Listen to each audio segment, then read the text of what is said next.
Some of you still have your ballots in hand, even though we've been telling you to vote early. It's important that you get your ballot postmarked by tomorrow. Make sure that if you still have your ballot in hand tomorrow, just go into a post office, hand it directly to the postal worker, or go to a drop box. Joining me on the line to discuss what's on the line is King County GOP Chairman Matthew Patrick Thomas. Welcome back to the show.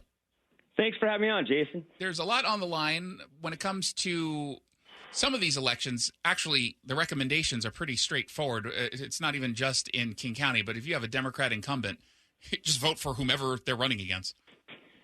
That's right. It's easy, especially in Seattle.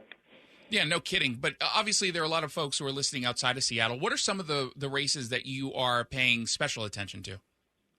Well, definitely in our school boards and our city councils. The one interesting one this week, I'm sure you probably reported on, is what's going on down in Federal Way with that Denise Yoon who was caught shoplifting at the Ace Hardware down there. But we have school boards and city councils, and these lower races are so important because that's really where the bread and butter of politics and policy is made that affects everybody as far as crime, as far as business, as far as regulations. That's all down at the local level. So if you want to make a difference out there, because turnout's pretty low on these primary things, I think around 30%. So 70% of people aren't out there voting. This is a time for Republicans to get out there and get conservative, common sense candidates into office. Yeah, and it is so important, especially on the school boards. There are folks who don't have kids and they don't necessarily pay close attention, or their kids are in college, they're no longer in high school, and they're not paying as close attention. But that's why you need to be paying attention, because there are some folks who are very, very, very extreme who are running, and you make it really easy over at kcgop.org to find out who you're recommending. And, you know, you've got races in Enumclaw. You're backing Ben Stouffer and Tanya Pettit.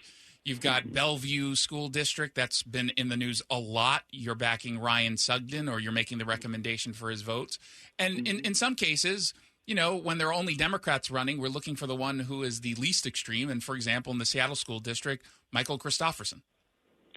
Absolutely. And there's some on there that we just left alone because we want to make sure our candidates get across the finish line through to the general. So we'll have more as we go in the general election. There'll be more names on that list, but we're tactical, Jason. We want to get our people across the finish line, at least to the big show, which is the general election. So we're doing everything we can to make sure that we get common sense and good candidates into that general election. Yeah, one race that is very important outside of the Seattle City Council, mostly because of the impact it has, is the King County Council. And there's an opportunity to actually start to shift some power back to Republicans. Now, we're not going to win control, but you do have two candidates who are running who are reasonable. Sophia Aragon, who's currently the mayor of Burien, but also Sarah Reyenfeld.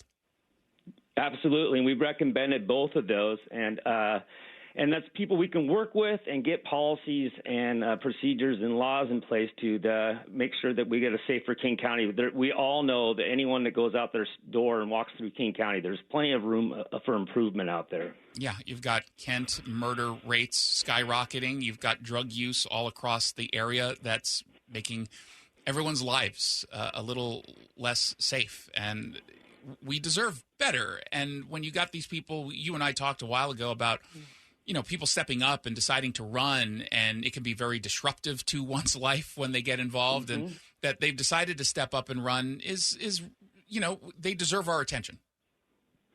Absolutely. I mean, they're heroes in my eyes, just to take that. I mean, a lot of people they drive to work every day, and you look at all the problems. For someone to put their name out there, and that's not just the person, the mother, the father, the husband or wife, their family has to go through this as well. But these are brave individuals that are stepping up to change their world around them. I always say it's corny in politics, but you are literally changing the world. We are. You are too, Jason, by the way you talk about all these issues. So we all have to do our part. And then the main part I want to tell everyone and your listeners is get that ballot in tomorrow. So it's so important.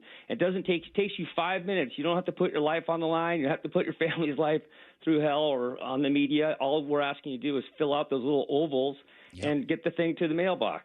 But be sure, folks, if you're waiting until tomorrow, make sure you know when the mail is getting picked up, because it does have to be postmarked by 8 o'clock. So if I use this as an example all the time. There's a mailbox right outside of this office. It gets picked up at 11 a.m. So if I put it in on my way out, it's well before 6 o'clock, it's before 8 o'clock. Yeah, that's not going to count if you put it in that late. So make sure that you get it to a post office, hand it to the person, or make sure you know it's going to get picked up beforehand. Or, of course, you can go to a drop box. Before we let you go, let's talk a little bit about the state race that isn't going to be decided right now, but you've got Dave Reichert, who announced recently that he's running for governor. It's, at this point, all about fundraising. He hasn't had, because of the timing of his announcement, hasn't had to put in any information as to the fundraising. I know he was just at a fundraiser. How did it go?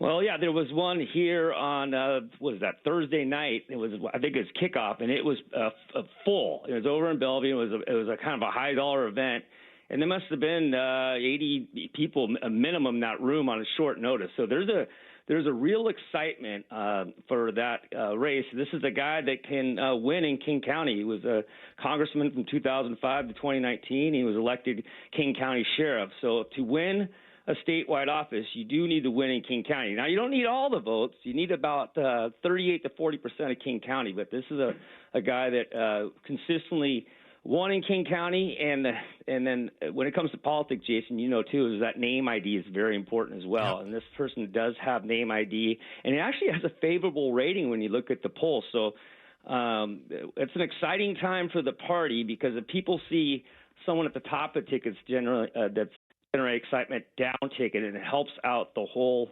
team from the top of the ticket down to our legislators as well. So we're excited about that. Okay, but before we get to that point, make sure everyone turns in those ballots. We've been talking with King County GOP Chairman Matthew Patrick Thomas.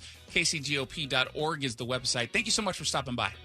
You're the best, Jason. Keep on doing what you do. We appreciate you. Thank you so much. You keep doing what you're doing.